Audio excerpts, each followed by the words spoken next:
Minha gente, boa noite aos amigos presentes, boa noite aos que nos acompanham através do Facebook. E hoje, como nós anunciamos, vamos tratar desse tema, saúde mental, causa e efeito. Consequentemente, nós como espíritas vamos tratar desse tema nos orientando totalmente pela doutrina espírita, que é uma doutrina que se baseia em 3 princípios básicos do processo do conhecimento, que é a filosofia, a ciência e a religião. E nós percebemos que a humanidade nunca viveu uma época tão fértil com referência ao culto ao belo, ao prazer.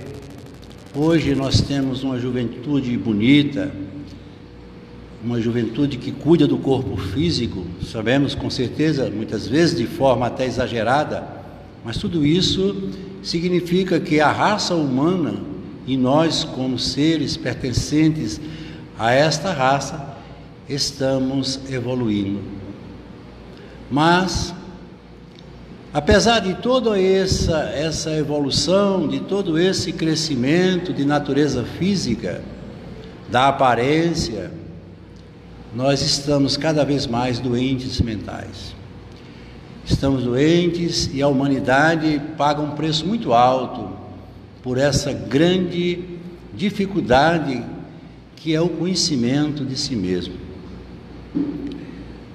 A indústria farmacêutica hoje fatura e sempre faturou milhões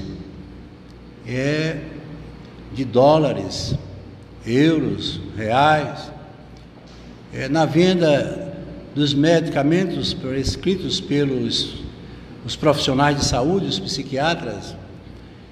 E é muito difícil hoje uma pessoa conciliar uma noite de sono se não for através da utilização de um ansiolítico, quando não buscando outras alternativas através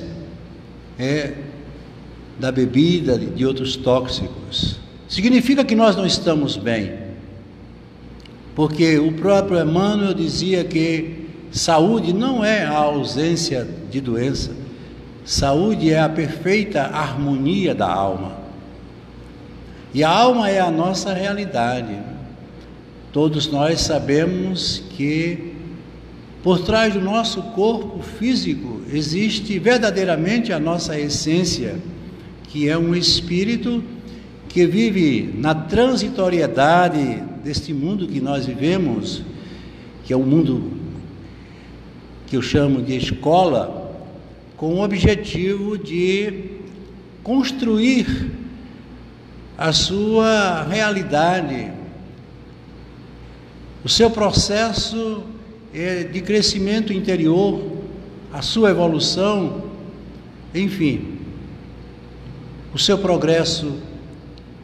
E não existe outro fator mais importante para o nosso processo de estada, para o nosso processo de transitoriedade neste mundo, do que o do conhecer-se a si mesmo.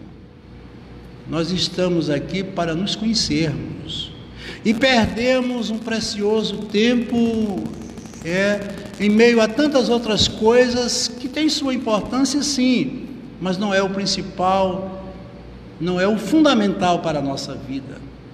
Quando eu vejo muitas vezes as pessoas dizer que precisa encontrar o amor da sua vida, alguém que lhe faça feliz, quantos mendigam a assistência, a participação, a convivência do outro, como se fosse refém de si mesmo, porque com certeza se instala dentro dele o próprio vazio existencial. E a gente precisa parar um pouco para pensar. Falava recentemente que no início deste século, através de pesquisas realizadas por institutos sérios, verificava-se que quase que 80% dos casos de morte era devido a acidente de trânsito. O segundo caso era provocado por doenças como as cardiopatias, a própria diabetes. A medicina, com os seus argumentos e com os seus fármacos, hoje já consegue controlar algumas doenças que antigamente eram fatais na vida de cada um de nós, principalmente dos nossos antepassados. Hoje o homem tem uma sobrevida em termos de manutenção, não da saúde, mas bloqueando suas doenças, controlando esses processos, mas o homem não é feliz. A qualidade de vida não se resume ao tempo da existência, porque tempo não se mede, tempo se vive. O tempo de vida é o que interessa. A cronologia do tempo, isso é uma coisa meramente do ser humano, porque nós temos um corpo cronobiológico e ele, por estar nessa experiência terrena, ele é obrigado a seguir o fluxo de todo o movimento do planeta, e todos nós sabemos que até o movimento, até as fases da Lua comanda o movimento do nosso corpo. Enfim, o que está existindo, o que está faltando dentro de nós, para que nós possamos encontrar essa saúde mental? Nós somos o que pensamos, não mais do que isso. Como é que está o seu pensamento? Como é que você está controlando as suas emoções? Como é que você lida com os seus sentimentos? Se analisarmos a vida dentro da proposta materialista, não encontramos sequer um início para uma provável resposta. Mas a doutrina espírita, como uma doutrina, não como muitos pensam, de transformação apenas de pensamentos, mas de entendimento. E a gente precisa compreender o porquê da vida. Filosoficamente, nós perguntamos quem somos, por que aqui estamos, para onde vamos. Porque se a gente não tiver um referencial de vida, a vida não vive sem uma referência. É como a música, deixa a vida me levar. Claro que não, eu é que tenho que conduzir minha vida. A proposta da vida de cada um é objetivo e materialmente falando, o sentido que cada um dá. E hoje nós vamos tentar, pelo menos esclarecer algumas coisas acerca do que vem a ser essa saúde mental. E aqui ele fala de uma coisa que é muito importante, a causa e o efeito.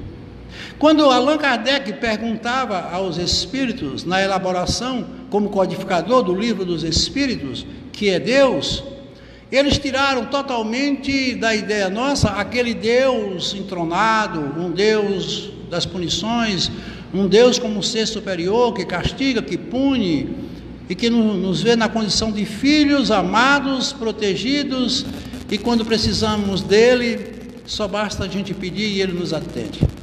Esse Deus, ele realmente não existe.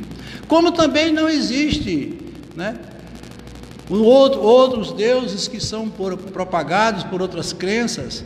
O Deus de Spinoza, que seria um Deus apenas de uma manifestação, mas um Deus inteligente. O que é uma coisa inteligente? É uma coisa que elabora pensamentos, que promove mudanças, que traz novas ideias, que provoca em nós o sentido do buscar, do procurar, do entender. Esse Deus é esse que a gente... E onde é que está esse Deus? Está dentro de nós. Por isso que eles disseram, olha, se você quer procurar Deus, olha para dentro de você. Sim, o próprio Jesus havia afirmado, vós sois Deus. Mas que Deus eu tenho procurado? O Deus das conveniências, o Deus das minhas necessidades mais prementes, o Deus do egoísmo, o Deus da individualidade exacerbada, o Deus da materialidade. Esse Deus não existe. Ele está adormecido e ele praticamente não dá nenhum sinal para nós, porque Deus é amor. Amar é querer bem. Quando a gente quer bem, na condição de amar, principalmente dentro dos preceitos da doutrina cristã, é amar incondicional. A partir do momento em que você vincula qualquer coisa para justificar aquilo que você ama, perde a incondicionalidade e passa a ser condicional. O amor interesseiro, o amor que possui, o amor que muitas vezes sufoca, o amor que se mistura com a paixão, enfim. Tudo isso mapeia e estrutura o pensamento do homem moderno. E com certeza fica muito difícil para que ele possa manter os padrões de uma vida que precisa ser vivida dentro de um projeto de crescimento interior. Nós estamos aí vendo as máscaras, como ele bem coloca, né? Que são as distonias mentais mais conhecidas, dentre elas a depressão, a síndrome do pânico, a bipolaridade, a esquizofrenia, mas ele coloca também a obsessão. E a gente vai falar também um pouco sobre isso. Então, no livro Entre a Terra e o Céu, nessa mensagem a gente tem mais ou menos uma ideia perfeita do que seja verdadeiramente a nossa finalidade aqui na Terra. E antes dele pronunciar a sua mensagem de revelação e de renovação, ele diz aqui: acredite naqueles que procuram a verdade, mas desconfie daqueles que acham que a encontrou. A verdade, segundo o próprio Jesus, é aquilo que vai nos libertar. Por isso que ele falou de forma muito veemente: conhecereis a verdade e a verdade vos libertará. Tudo que não é verdade nos mantém presos. Nós estamos presos a um corpo físico porque não sabemos a verdade. Mas qual é a verdade que ele se refere? É a verdade que se contrapõe à tão propagada e tão falada mentira? Não. A verdade que ele diz aqui é a verdade do autoconhecimento. Na hora que eu me conhecer, que for Senhor de mim mesmo, que tiver plena consciência do ser existencial que sou e tenho que ser, eu estarei me aproximando da verdade. A verdade é a perfeição, e ser perfeito é o destino de todos nós, mas ainda estamos muito longe de alcançarmos esse estado ou esse estágio de perfeição. E aqui Emmanuel diz: a cada momento ou em cada momento encontramos nós mesmos com os nossos velhos problemas de amor e ódio, sentimentos contrapostos, amor e ódio,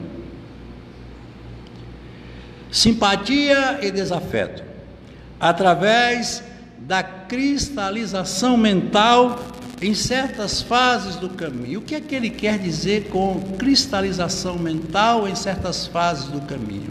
Porque todos nós somos herdeiros de uma longa jornada de crescimento e de evolução.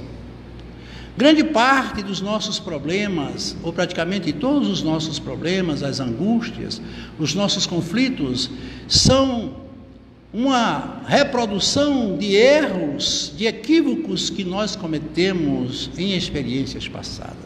Se o processo da vida é evoluir, crescer, aprender, é lógico que onde nós sabíamos menos, quando o próprio Paulo de Tarso afirmava, quando criança agia e pensava como criança, hoje eu me feito não mais criança. Olha aí a reparação que ele faz diante dele mesmo. Quantas vezes nós agimos como criança, mesmo vivendo a experiência de um adulto? Tudo isso faz parte do conjunto da obra. E aí onde estão os nossos conflitos, as nossas sombras, os nossos sentimentos de culpa. E isso muitas vezes nos leva aos mais profundos abismos do interior da consciência.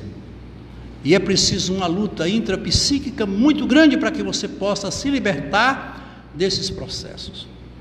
Aqueles momentos em que a gente se sente totalmente fora de todo o contexto da vida, perdemos a referência, perdemos a vontade, tudo isso está dentro desses arquivos de experiências passadas, não só nessa existência, como principalmente em existências anteriores.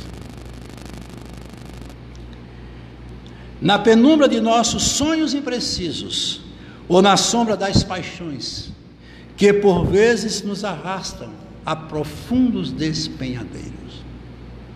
Isso é a natureza humana. Todos nós, se não passamos, estamos passando por experiências dessa natureza. Isso provoca uma inquietação, uma insegurança, uma desconfiança. Como vemos hoje a falta de interação, a falta de um convívio. Por quê? Porque submetemos todo o nosso pensamento às ideias que muitas vezes brotam de sentimentos que não temos a menor ideia como eles sejam e através dos quais eles se processam. Aí ele faz a advertência dizendo: a lei é viva e a justiça não falha. Mas eu pergunto, aonde é que está essa lei? É a lei dos homens? A lei que julga os nossos erros e nos penaliza por esses erros? A lei que vê só em nós os nossos defeitos e as nossas faltas? Ou seria uma lei diferente, como uma lei que nos vê como um sistema holístico, não só os nossos defeitos, mas também as nossas virtudes?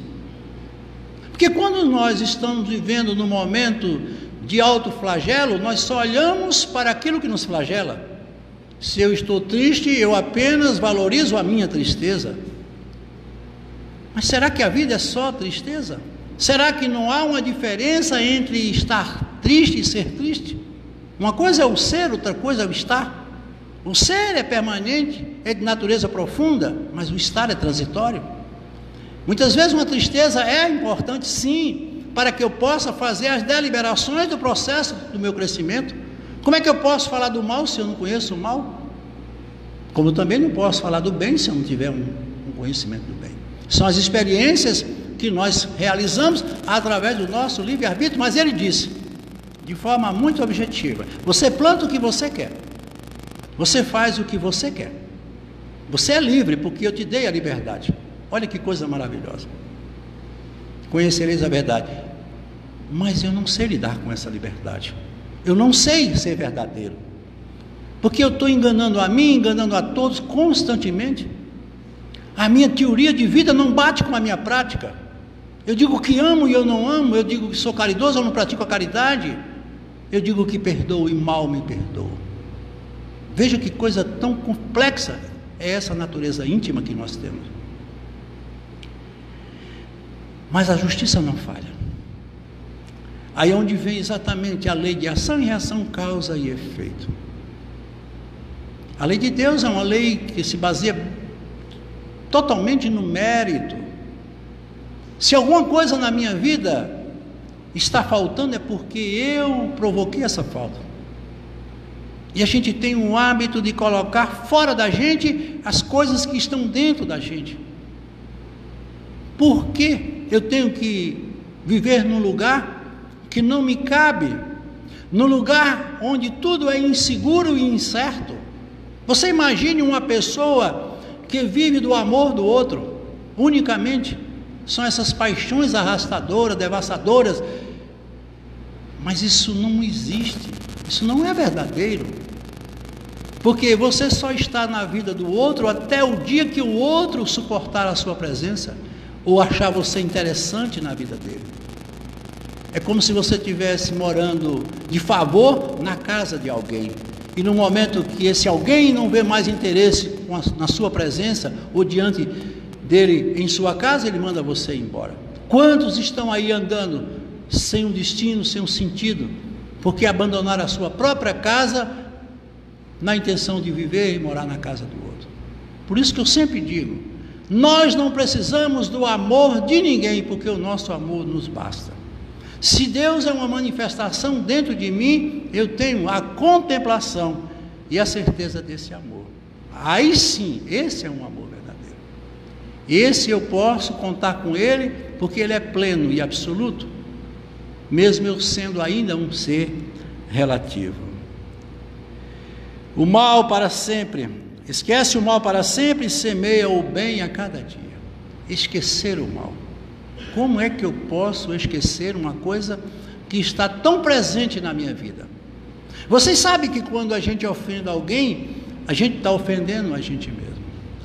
E quando ele pedia para nós perdoarmos os nossos inimigos, até um certo tempo eu não entendia pela complexidade que é perdoar alguém que me faz mal.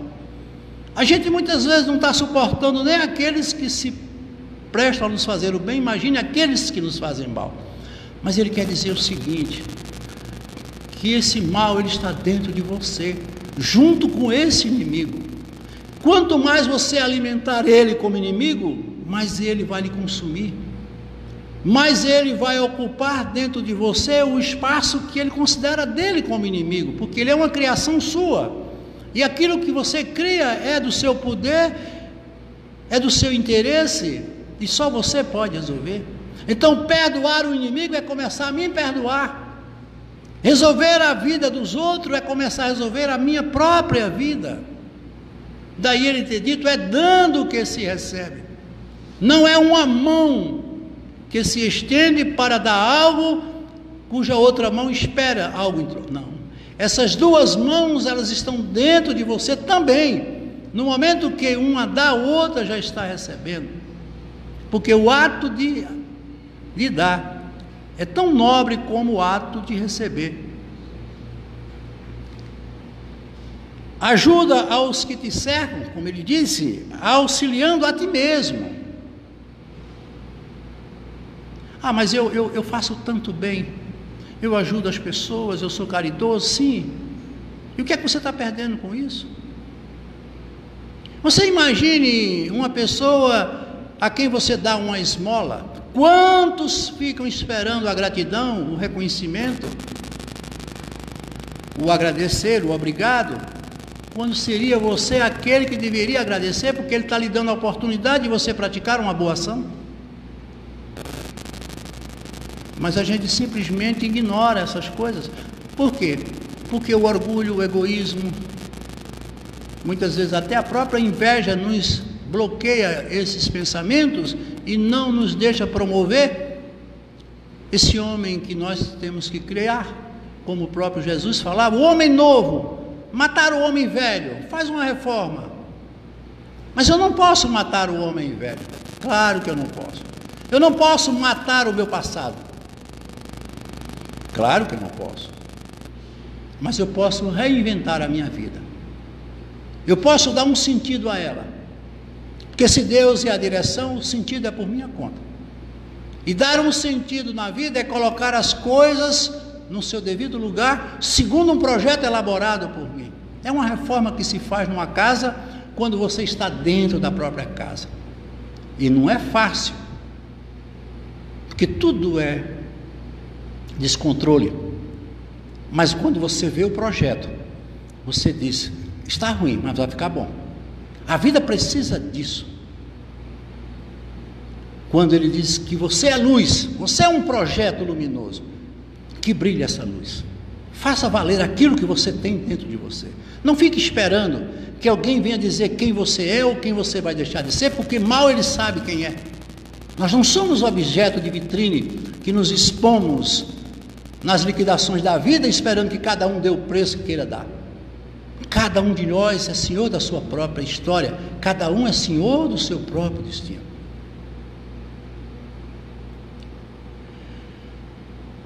O tempo não para. E se agora encontras o teu ontem, não esqueça que o teu hoje será a luz ou a treva do teu amanhã. Não existe nada mais inteligente do que você viveu agora. Esqueça todos os tempos. Até porque quem estuda a física quântica sabe que no mundo ou no universo quântico não existe passado, nem presente e nem futuro. Tudo acontece a um mesmo instante. E como é que eu posso entender isso?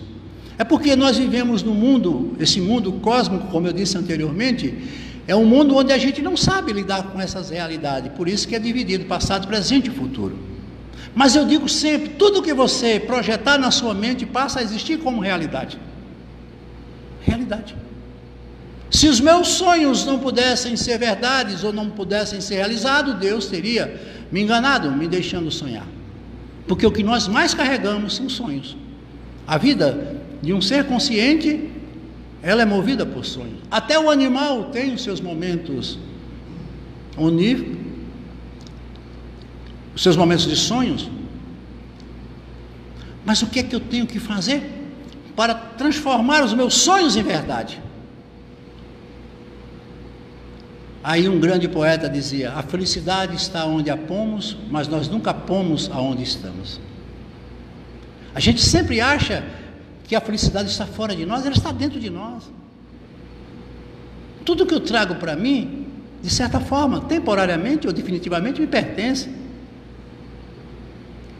Aí você diz assim: como a gente podia usar isso a título de exemplo? A casa própria. Vamos supor que o seu sonho seja ter uma casa própria. É o sonho de todos, principalmente as pessoas que casam jovem. Então, a primeira coisa que você tem que fazer é idealizar essa casa. Se você idealizou, ela existe. É buscar aonde ela está. Chegando ao lugar, no lugar aonde ela está, vem a segunda parte, que com certeza é a mais difícil. Como obter essa casa? Como obter essa casa? Ou você tem o dinheiro e compra a casa diretamente, ou, como se faz na maioria das vezes, financiar a casa. No momento em que eu firmar o contrato de financiamento e pagar a primeira prestação, eu posso dizer que a casa é minha? Temporariamente ela é minha, porque eu já passo a habitá-la e sou, de certa forma, o dono da casa. E cada mês que eu pago aquela prestação, eu estou consolidando este sonho, estou transformando ele em realidade. Mas eu pergunto a vocês, se lá no final você não pagar uma das parcelas, por menor que seja o seu valor, nenhuma instituição financeira vai passar a escritura no seu nome, não é verdade? Então a casa só é minha quando eu quitá-la totalmente. Então, assim é o sonho que nós sonhamos. Por isso que muitos dizem assim: por que é que eu sonho tanto e não consigo realizar? Porque os sonhos não precisam apenas serem sonhados, eles precisam ser buscados, trabalhados. Trabalhar um sonho é dar a ele o sentido de verdade, mas sendo objetivo e coerente, e acima de tudo, o que nós falamos anteriormente, verdadeiro. Os meus sonhos. Porque lá no universo quântico ele diz que para colapsar uma onda, ou seja, transformar uma onda de possibilidade em realidade, é preciso que se faça uma coisa fundamental, que se dê um salto quântico. 0,99 não é 1. A coisa só acontece se ela se consolidar por inteiro como realidade. Por isso que Jesus disse que a minha palavra seja sim, sim, não, não. Não existe meio termo. Nós temos o hábito de não sabermos sonhar. Começamos e não terminamos. Quantas pessoas começam determinadas relações ou determinados relacionamentos e não suportam os primeiros conflitos, as primeiras dificuldades, e querem sempre, logo desistir, porque isso é da natureza humana. Mas a persistência, a obstinação, a determinação, mas sobretudo a fé, mas não essa fé que estão querendo nos dar através da conversão, porque eu não vim aqui para ser convertido a nada, porque o que nos converte mexe apenas as nossas emoções. Converter-se é seguir uma outra ideia que não a sua. A gente tem que se convencer. A vida precisa de convicção. Convencer alguém é dar a esse alguém uma razão para que ele entenda aquilo que você está dizendo a ela. A partir do instante que existir a compreensão, haverá a consolidação do fato, e esse sonho se torna realidade. Então eu posso sonhar, porque os meus sonhos, eles estão esperando por mim, pelos meus potenciais de aquisição, pelo meu empenho, pelo meu trabalho. Dr. Ian Stevenson, um dos maiores pesquisadores, como vocês estão vendo, um cientista, psiquiatra, professor, doutor da Universidade da Virgínia, e ele pesquisou mais de 2.000 casos reencarnatórios. E ele catalogou tudo em um livro, e esse livro nos dá a certeza, não dada ou ditada por um espírita, por um teólogo, mas por um professor, psiquiatra, um cientista, que a vida não começa no berço, que nós somos viajantes por uma estrada que não sabemos aonde começou, temos uma vaga ideia, mas não sabemos aonde terminamos. Eu costumo sempre dizer, é como se nós saíssemos do útero de Deus e fizéssemos uma grande viagem circular, adquirindo conhecimentos para um dia encontrarmos os seus braços e ali permanecermos para sempre. É quando nós iremos encontrar a perfeição diante do fato de sermos verdadeiros. E ele diz, somos uma individualidade que a cada experiência vivida representamos uma personalidade. Olha que coisa importante. É como se nós fôssemos atores que em cada momento representaríamos um personagem. E eu costumo sempre dizer, isso é tão verdadeiro, gente, que quando você nasce, você traz aqui, ou renasce no processo encarnatório, você traz uma história que já foi pré-elaborada, um projeto. Toda a vida está montada em projetos. Se esses projetos foram elaborados por você ou por mim, eu não sei se eu tive essa capacidade, mas se eu não pude, alguém fez por mim. Como seria esse projeto? É o projeto do crescimento interior, é o progresso que nos chama a nos libertarmos do passado, quando ele nos coloca na condição de culpados por determinadas coisas que praticamos, nos tirando daquele inferno eterno que tantos pregam, e dizendo a cada um de nós, volta, vamos tentar de novo, quantas vezes for necessário. Quantas vezes for necessário. Olha que coisa maravilhosa. É como se nós fôssemos alunos de uma escola e no final do ano tivéssemos sucesso em algumas disciplinas, em outras não, e durante a consulta da média verificou-se que nós não conseguimos aprovar ou sermos aprovados de ano. O que é que a escola faz? Nos condena? Nos humilha, nos manda embora? Claro que não. Para o ano volta e vem retificar o teu erro e crescer nos teus acertos. Naquilo que você é bom, você vai se melhorar, e naquilo que você ainda não é, você vai se retificar. Então, o que é que eu entendo? Que eu estou no mundo de provas e expiação, porque eu tenho que fazer provas, eu tenho que fazer reparações, e aí eu consolido tudo isso dentro do meu projeto e levo para uma ideia derrotista, onde eu me considero na condição de um escolhido a sofrer. O que é o sofrimento? Senão a ignorância de uma pessoa que não sabe lidar com a dor. O sofrimento é uma questão de cada um. Por isso que ele falava no bem sofrer.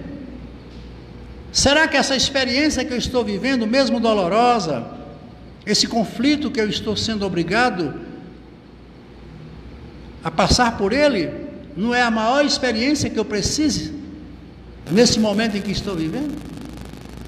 Por que essa prova está tão difícil para mim e para o outro está tão fácil? Lembremos que ele não pode aplicar uma prova se não for dado o conteúdo. Quem tem olhos para ver, verá. Quem tem ouvidos para ouvir, ouvirá. Eu falei para todos. Mas ele disse, muitos serão os convidados, poucos serão os escolhidos. Muitos ouvirão, mas poucos se preocuparão em aprender. E aí chega o dia da prova. Ah, não pode. Por que é que tudo para mim é tão difícil? Por que eu vivo tão mal? Por que eu não arranjo um emprego? Por que eu não consigo ganhar dinheiro? Por que eu não consigo estruturar um casamento? Por que eu não consigo ser... Gente, a aula foi dada para todos. Seria uma maldade muito grande se você fosse aquele escolhido a viver um processo de sofrimento. Por quê? Na condição de pai, se assim pensarmos, o que é que ele faz? Qual é o filho que ele mais atende? Qual é o filho que mais lhe preocupa? Aquele que mais precisa. Esse mundo é um mundo de necessitados. As nossas virtudes pouco nos ajuda a crescer, porque todas as vezes que nós alcançamos determinados níveis de conhecimento, não sabemos, na maioria das vezes, lidar com ele. Então, essa individualidade que nos faz ser diferentes, e como somos diferentes um do outro, por isso que eu digo, o que existe de mais igual entre nós é a diferença. Olha que coisa maravilhosa, gente. A gente tem que contracenar com o outro, porque tudo que eu vejo no outro é porque existe em mim. A raiva que eu sinto por você é a raiva que eu tenho dentro de mim. A inveja que eu tenho por você é a inveja que eu tenho dentro de mim. Tudo está onde nasce. No livro Alquimia da Mente, de Hermínio Corrêa de Miranda, o cérebro é um mecanismo biológico de apoio à função de pensar. Tem a nobre função de colapsar ondas mentais. Daí a gente agora entender que cérebro e mente não é a mesma coisa. A mente é imaterial. O cérebro é o órgão material, fisiologicamente falando, que como gabinete é quem despacha tudo que a mente, nessa experiência que nós estamos vivendo, ela elabora. Então, o cérebro como sendo o nosso principal centro de processamento de dados, precisa receber boas informações. Quando nós pensamos que o pensamento, quando o pensamento é bom e é de natureza superior, nós enviamos para o nosso cérebro ondas mentais de alto poder vibracional e, consequentemente, isso para nós provoca uma sensação de bem-estar, porque o corpo ele só adoece se a mente adoecer. Porque esse nosso corpo, ele não é a causa, ele é o efeito. A causa é a mente, é onde começa tudo. Existem pessoas que têm uma série de doenças e não se sentem doentes. Existem pessoas que não têm doença nenhuma e se sentem doentes. Quando eu falava a vocês sobre a pesquisa que foi feita no início desse século, onde se mostrava que a maioria das pessoas que morriam eram motivadas por acidente automobilístico, era a maior causadora de acidente, em seguida vinha, e hoje, por incrível que pareça, caiu significativamente as pesquisas que mostram, ou seja, os números que mostram as mortes por acidente, e a que mais cresceu foi a morte por suicídio. É comum hoje a gente falar, nunca se falou tanto em suicídio. E o que é o suicídio? O suicídio é um momento do desespero maior, até porque o suicida ele não quer acabar com a vida, ele quer acabar com a dor, e muitas vezes essas dores elas são tão profundas que ele não consegue superar e parte para uma fuga através de uma alternativa que não é a melhor, com certeza, buscando através dela resolver o que não se resolve. O próprio Jesus disse que cada um de nós carregaria o peso que é necessário carregar. Vinde a mim todos vós que estáis sobrecarregados, e eu vos aliviarei. O que significa vinde a mim? Escuta o que eu estou te dizendo, aquilo que eu falei agora há pouco. Preste atenção no que eu estou te dizendo. Tomai sobre vós o meu jugo, pois eu sou manso e humilde de coração. Nunca a humanidade foi tão bruta, tão ignorante. A violência tomou conta desse mundo. Há sempre um sentido de superação. Uma competência desnecessária, onde o melhor tem que ser sempre aquele que todos têm que ver, aplaudir. E a gente não veio aqui para ser melhor, a gente veio aqui para ser bom. Pois aquele que comigo segue, verá que meu jugo é suave. Ou seja, ele não diz que você não você vai ter, mas tudo é mais fácil. E o meu fardo é leve. Como é que pode? Se pela lei da gravidade 20 quilos é 20 quilos em qualquer lugar, por que com Jesus é mais leve? Será que ele, mais uma vez, segundo as más interpretações, modificou as leis naturais? Não pode, as leis naturais são as leis de Deus, ninguém pode modificar. Segundo a lei da gravidade, 20 quilos é 20 quilos em qualquer lugar, provocando pequenas alterações, pequeníssimas em função da pressão. Mas ele quis falar desse fardo. O fardo são os problemas. Os fardos são as questões que nós carregamos, as nossas diferenças, os nossos conflitos naturais, os nossos projetos, os nossos amores e os nossos desamores, os nossos amigos e os nossos inimigos. Que peso você está dando a cada um?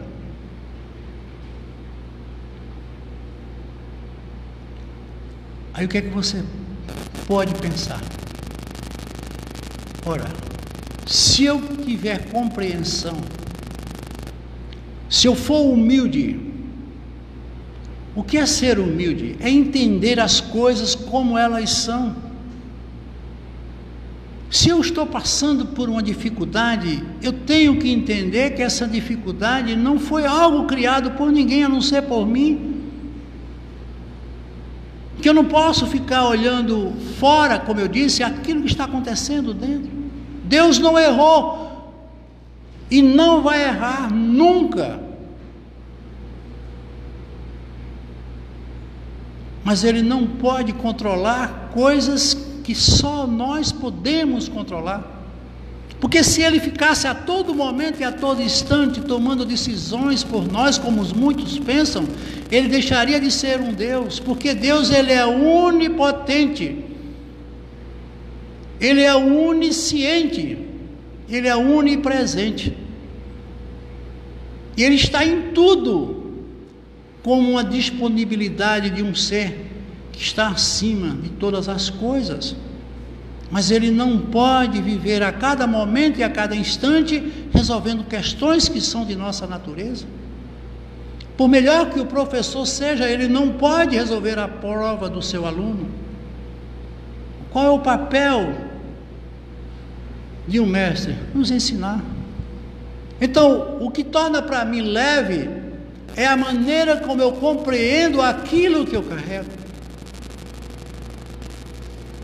Veja um aluno que está diante de uma prova quando ele não tem conhecimento. Tudo para ele é difícil. Ele se sente mal, ele fica inquieto. Mas quando o aluno sabe, ele se debruça sobre a prova e realiza ela, resolve ela facilmente. Não é a mesma prova? Por que é que ele resolve? Então é isso que ele quis dizer, gente. Torna essa coisa mais leve. Tira esse ódio do teu coração. Elimina esse inimigo que tu carregas. Esse é o peso que nós carregamos. Por isso que para ele tudo era leve, porque ele nunca viu coisas que nós vemos. Porque eu sempre digo, Deus nunca diz não, Ele diz agora não, para que a gente possa saber o que está pedindo. É um tempo que Ele dá. Mas o que precisa ser feito será feito. Aquilo que não é nosso é dele. Mas você tem que saber que muita coisa é nossa. Porque se eu lhe perdoei, eu me perdoei. Se você entendeu ou não, não é mais problema meu, agora é seu. Porque as pessoas confundem as coisas, porque elas generalizam tudo e colocam tudo dentro de um mesmo perfil, de um mesmo entendimento, e a vida não é assim. A cada caso a gente tem que dar o que é necessário para cada caso. Por isso que ele falava, preste atenção, orai e vigiai, vigiai e orai. Preste atenção no que estás fazendo. A oração, o que é a oração? É a verbalização de uma prece? Não. A oração é uma conversa objetiva e sincera. Se ela não mover um sentimento, ela não tem valor nenhum. Mesmo que ela seja para pedir, para louvar ou para agradecer. Essas sintonias, elas existem, mas depende de como você está usando. A mente, ela é implacável. O que você pensa, você cria. Foi o que nós falamos anteriormente. O que você sente, você atrai. Ah, mas eu estou tão mal. Estou mal, não estou bem no meu trabalho, não estou bem na minha convivência familiar. Sim, o que é que você está criando para que isso seja mudado? Porque você cria o campo e o campo se instala. Essas ondas, elas se intercruzam ou se aproximam pela semelhança que elas possuem. O magnetismo nos dá uma lição preciosa disso. Você é o que você pensa e atrai para você. Se eu sou uma pessoa perturbada, é lógico que eu estou atraindo para mim constantemente processos de perturbação. Se eu sou uma pessoa triste, eu estou lidando no campo da tristeza. E como é que eu devo fazer para mudar isso? Mudar a frequência da onda através da mudança do pensamento. E não é fácil, com certeza, mas infelizmente a gente não quer nem tentar. E finalmente, no que você acredita se torna realidade. Veja que nós reduzimos tudo o que nós falamos nessas 3 expressões. O que você pensa, você cria. O que você sente, você atrai. E o que você acredita, torna-se realidade. Nunca esqueçam que isso serve para formar e estruturar a nossa vida. Eu quero, eu posso, eu consigo. Nunca desista dos seus sonhos. Mas tenha cuidado naquilo que você sonha.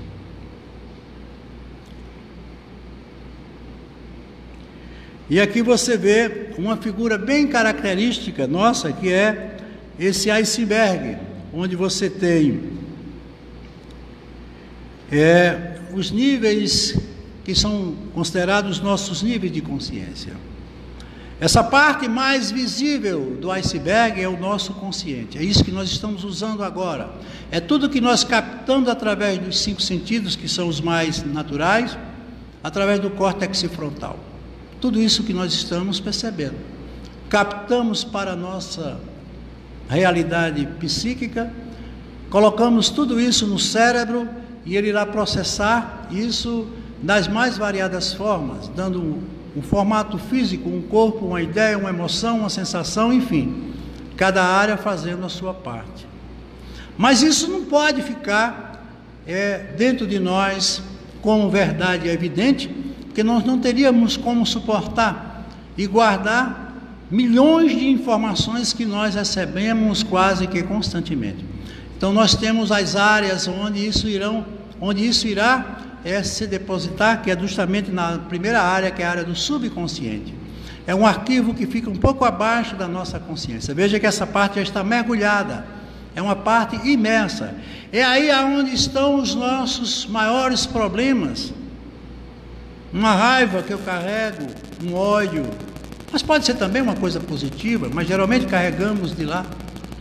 Por que eu odeio tanto essa pessoa? Porque ela está dentro de mim na condição de alguém que eu odeio. E tirar isso de mim eu não tiro, porque você não pode mais modificar uma coisa que está nesse universo da sua consciência. O inconsciente, ele não pode ser mudado. Ele pode ser reinventado. Um ódio eu posso transformar em algo diferente. Só eu dar um perfil de moderno pensamento com relação a isso, que com certeza eu vou aos poucos me libertar. Tem pessoas que permanecem a vida toda presas aos seus processos pelos sentimentos de culpa e não se libertam. E isso nada mais é do que o orgulho, muitas vezes até pelo egoísmo, falta de humildade. E a área mais profunda, que está exatamente relacionada às nossas experiências de outras vidas, que é a nossa área do inconsciente. Se eu perguntar a você o que foi que você comeu ontem, Isso já está no seu inconsciente. Mas você lembra porque é a área mais próxima do seu consciente. Mas se eu perguntar a você o que você comeu há 1 ano ou 2 anos atrás, você não se lembra. Mas para que você se mantenha vivo é necessário que você tenha feito isso, que você tenha comido. Então as áreas mais profundas são aquelas que mexem mais conosco, principalmente quando entramos em nossas crises existenciais. Vamos buscar, não sabemos de onde, coisas que não estão sendo ainda vistas, mas passarão a ser vistas de acordo com o que nós provocamos em termos de mudança de pensamento. Tenha muito cuidado com o que você pensa. E temos a parte do superconsciente, que é essa parte mais ligada ao nosso lado espiritual. Veja que ela fica acima do iceberg. É algo que está mais ligado à nossa mente, ao nosso psiquismo, que é de natureza puramente espiritual. É exatamente a nossa realidade que nós não sabemos ainda com ela lidar, mas é o que existe de mais verdadeiro em nossas experiências. Nós não somos daqui, como eu disse. Essa superconsciência é tudo o que nós precisamos para entender que a vida continua, que como muitos pensam, que o simples fechar da cortina termina-se uma história. Se eu parar a minha experiência terrena agora e aqui, aonde eu for, para onde eu for e aonde eu estiver, eu recomeço a partir daqui. A vida é um contínuo. Por isso que não adianta querer terminar o que não se termina, se extinguir o que não se extingue. Os meus problemas esperam uma solução e eles vão ter a solução que esperam, independente do momento, do instante ou aonde eu esteja. Porque quando eu chegar lá no final, eu tenho que fechar a conta. Fechar a conta é me libertar de todos os meus processos de culpa que foram motivados pelos erros que eu cometi. Por isso que ele disse: a quem muito for dado, muito será cobrado. À medida que você cresce, aumenta a responsabilidade com relação ao seu pensamento e à sua atitude.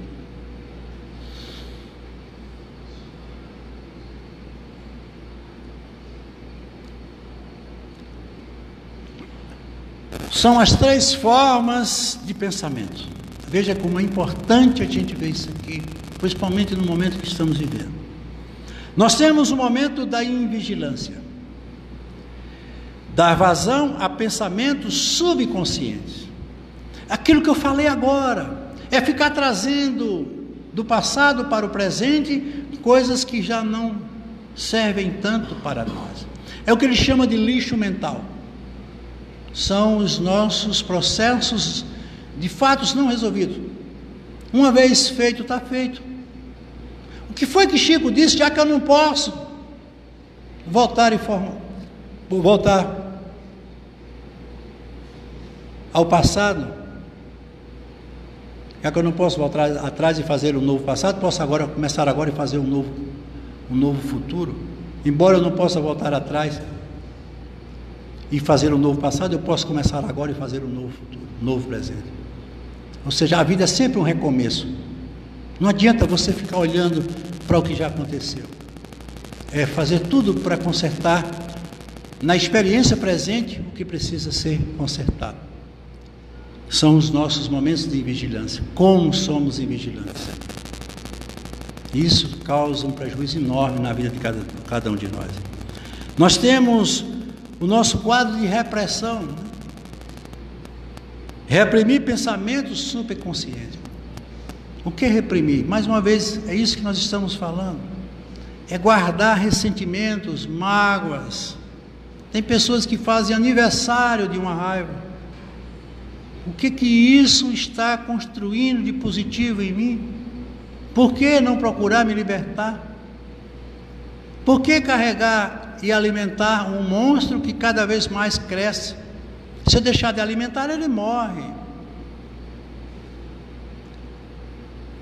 E aí vem o que ele chama de vigilância.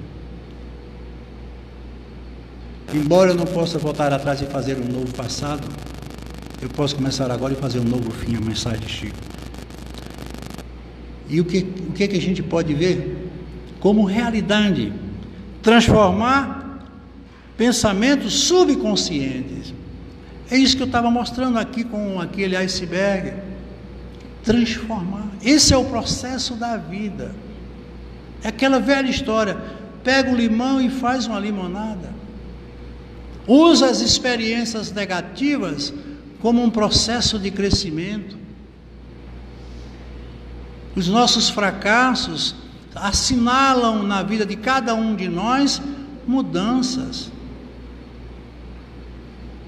Vocês podem observar, nenhum grande cientista, nenhuma grande descoberta se processou num instante. Quantas e quantas tentativas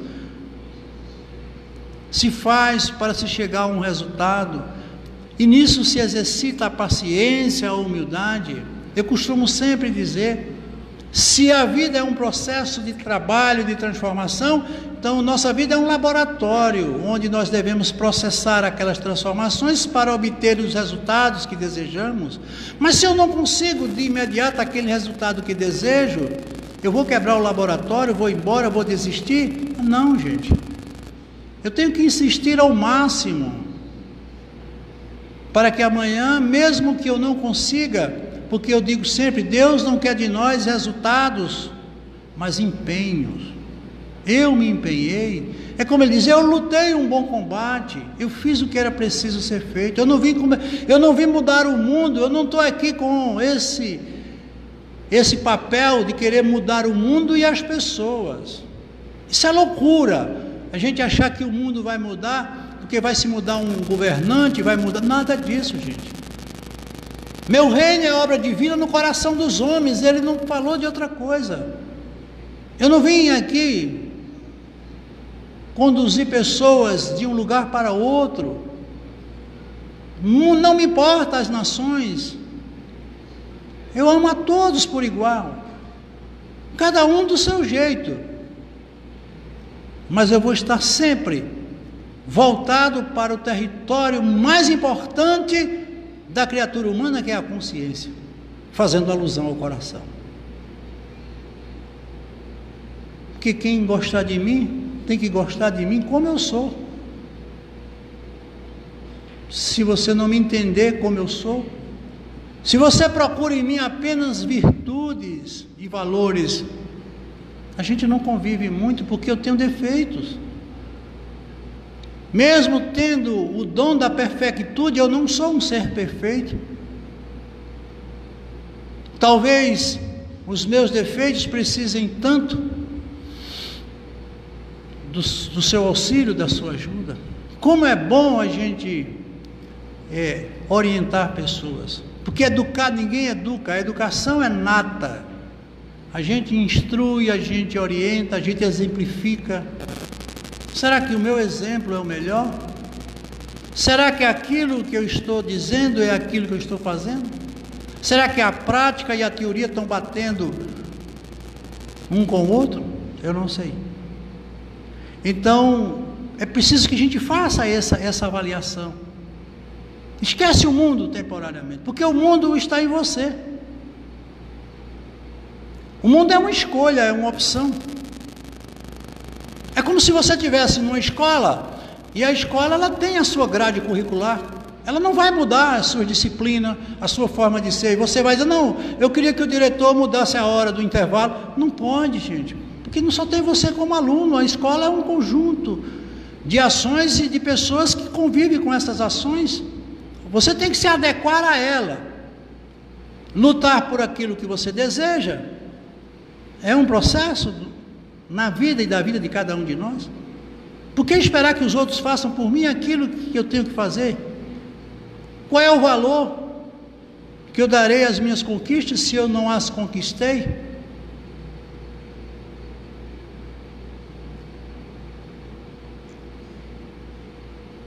A evolução pela transformação, você tem o seu estado atual, que é esse estado que nós estamos vivendo. O que é que nós precisamos? De recursos. Quais são os nossos recursos? O que eu preciso para ser uma pessoa mais progressista, uma pessoa melhor? É procurar coisas melhores. E como é que eu consigo isso? Buscando auxílio? Sim. Mas a gente precisa estudar mais. A gente precisa ser mais ativo dentro desses processos da interiorização.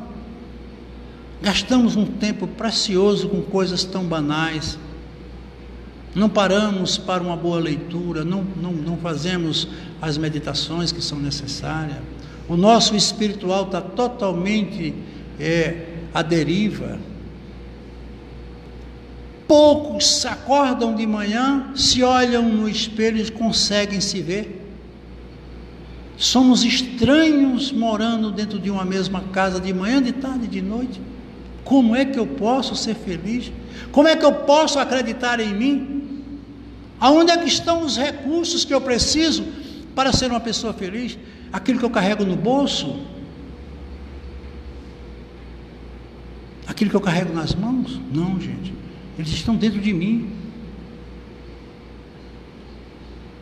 E aí você vai conseguir o quê? O estado desejado. Se eu sou uma pessoa que tenho, no meu estado atual, a necessidade de recursos positivos, meu estado atual será positivo. E eu não dependo de ninguém para isso. Tudo isso que nós falamos, gente, é relacionado a você, como ser espiritual. Ou você para pensar